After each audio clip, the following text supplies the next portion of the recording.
Welcome. If you are looking for your downloaded files in your MEIZU M8 Lite, for the first you have to click on your files. So click on the tools, files, tap on the downloads, and right here you can find the stuff that you download from the internet. Just to show you that it really works, I'm gonna turn on the browser and tap here, maybe Selena Gomez. Click on the images.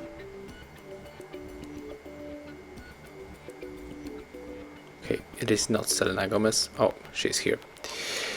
And right now we have to click, hold, tap on the save image.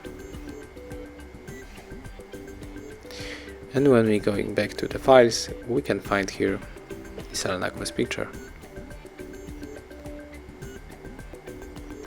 Thank you for watching. Leave thumbs ups, comments and subscribe to our channel.